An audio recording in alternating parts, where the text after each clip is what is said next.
Selling digital products on Etsy is a great way to make pretty passive income for your business. But the first thing that you need to think about is what digital products are you even going to sell? There are so many different options for what you can sell on Etsy. And if you want to do a deeper dive into this topic, check out this video right here. In that video, we talked about things like spreadsheets, stickers, digital journals, digital planners, and more. So definitely check it out if you want some ideas for what you can start selling. But the big problem with selling digital products is the fact that they are easy to create, which is good for us if we are creating the digital products, but it also means that you are going to have a lot of competition because so many other people realize the money that can be made in digital products and how easy they actually are to do. So you need to make digital products that can stand out, and you want to make sure that you are promoting them to an audience that actually wants them and trusts you enough to buy these products so that you can really make a profit on Etsy. So when I say that you can make passive income, it is passive in the sense that I can make a sale while I am sleeping, and I frequently do make sales while I am sleeping, but there still is a lot of upfront work that you have to do in creating the digital product, and then you still have to do some sort of promotion in order to bring eyes onto your content. So it is passive, but there still is work that needs to actually be done in order to make a profit. And like pretty much everything else that you do online, when you are starting an Etsy shop, you really want to choose a niche, and you've got to be prepared to make a ton of products surrounding that category. Because if you look at some of the top Etsy shops, the ones that are making consistent income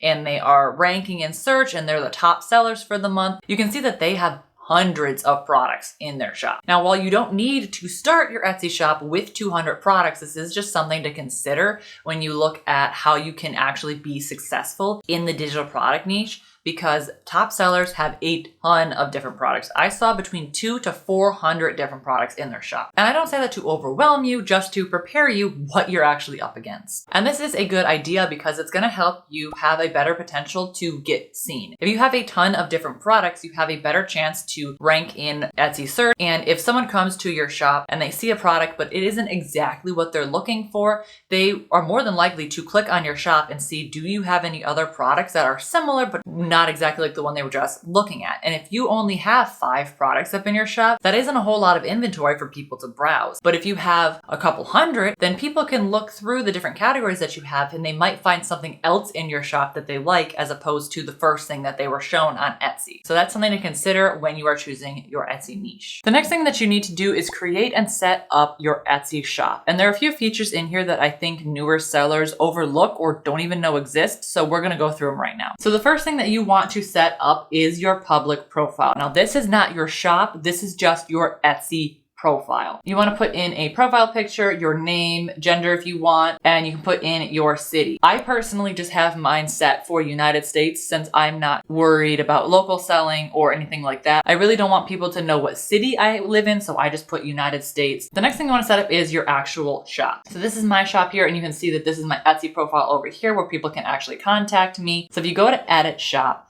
you can put in your logo, you can put in your name, a small short sentence for what it is that you sell. You only actually have 55 characters for this one. And then you have this right here, which is your banner. And I think the banner is something that people really overlook. You want your banner to be something that catches people's eye and they see what it is that you sell in your banner. So as you can see, I have Pinterest pins, I have my Pinterest stats, growing your Pinterest account, and I show people that I sell Canva templates and printables, and you can put other things in here. I've seen people customize these for the holidays if they are doing a holiday sale. I've seen people put in a coupon here. If you're a first-time buyer, you can get something for free or you can get a discount on this. You really want to make this about your buyer and say, what can I do to make this look nice so that this is like my Etsy brand and I can hopefully get people to buy from my shop here. You can also put in, when you start getting products, you can put in featured area to highlight specific items. You can rearrange your items,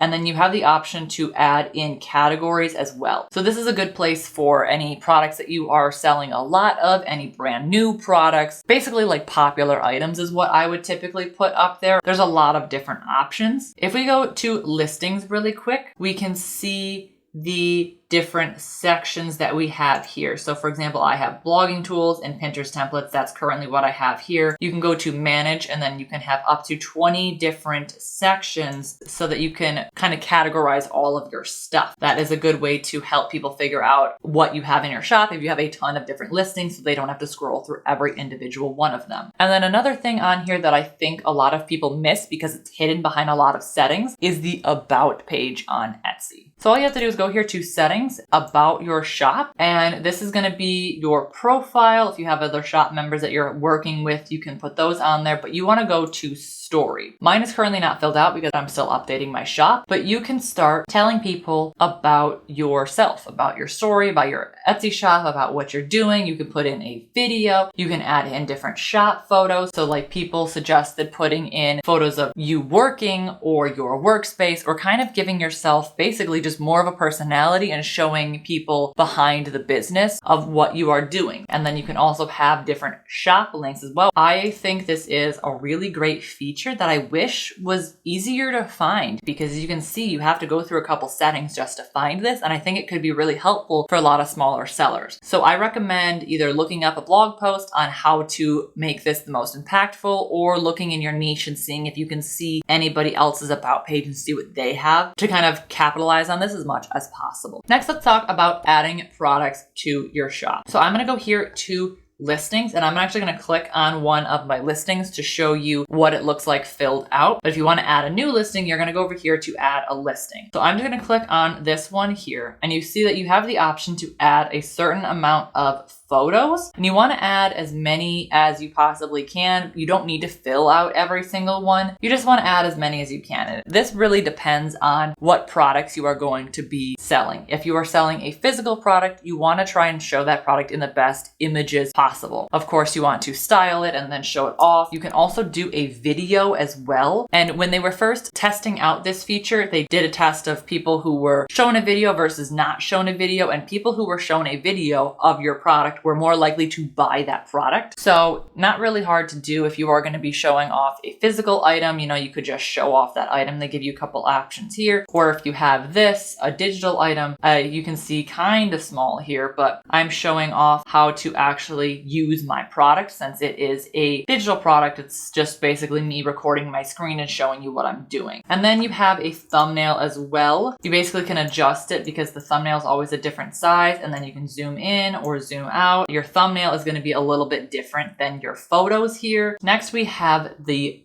title. So you can see I have an extremely long title and used almost every single character that I possibly could. You can see the 3 characters there. And this is what a lot of people do in their listings because they want to try and rank in SEO search. So you put in as many keywords as you possibly can in your listing details. Then you need to say who did the listing, is it a finished product, when was it made? If it's made to order, you can do that. You can put in a category. I don't find the categories to ever be super helpful because shoppers will find my item in paper and party supplies. This is not a party supply. So unfortunately, you can't change that. You just put in templates and then it shows you where you can put it. Primary color, you don't have to have one. I put in a primary color because there actually was one. And then you can put in a secondary. Again, that is optional. If you have a specific occasion for yours, like a first birthday, anniversary, something like that, you can put that in there. If it is for a holiday, you can put that in there. And then you can have the option to renew it as an automatic or a manual. And then if you have a physical item or a digital item. So if you have a physical item, your options are going to be a little bit different because you need to put in the shipping options here. And this takes a little bit longer to do because you need to actually talk about how you are going to be shipping, if you're going to be doing USPS or whatever different types of shipping options they have. But if you have digital, you're going to get the option to put in the digital files here. So it looks a little bit different depending on what you are doing. You also have the option to do returns and exchanges. Because mine is a digital product and it's just a download, I don't give any returns and exchanges. But if you are doing a physical product, probably would be best to have that on or some version of that. You can do personalizations. That's mostly probably for physical items, but you can turn that on and then that will give them the option to put in whatever personalization they have. If you're like doing a necklace or something and you need to know their name, stuff like that. This is optional right here. It's just to show you what has been sold. You don't have to worry about that. And then you need to put in the quantity. quantity. Because mine's a digital item, I just put in $9.99 because that is the most. But if you only have 3 of an item because you're selling it as a physical, then put whatever that is. And then of course you want to put in your price, the description. I always look at other people's descriptions to see what they have. You definitely want to try and work on SEO and have any different keywords in there so that you can try and rank in search. I like to have that there's no returns in there so that people know, a thank you. I like to answer any questions that they might have, let them know personally for me that it is a digital item. You're not going to get anything physical because for some reason, some people get confused. You can put it in a section, which is optional. If you don't have any sections, don't worry about it. And then tags, they're optional. According to Etsy, they're not optional according to if you want your product to do well in SEO. They're necessary so that people can find them in these places, and it just helps you get ranked in search. And then materials as well, you can have them as optional, but I would personally put them because that is a good place for you to put in more SEO keyword research. I made sure to use all of my tags, and then I didn't use all of my ingredients or my materials because I didn't have a whole lot that I was doing with it, so I just put in as many as I could. And that is it in terms of setting up your Etsy shop and getting your first product up. Now, once your listings are live, we have to work on the most important part of the Etsy shop, and that is actually promoting your products, because you still want to get eyes on your products in order to make the most sales. So even though these products might be easy to put up, you still have to make sure you are doing work to get that passive income by promoting these products in other places. And if you want to learn how to promote your Etsy products on Pinterest, which is a fantastic place to start, check out this video right here. Make sure to like if you like and subscribe to my channel down below for more videos just like this. And I'll see you next time. Bye.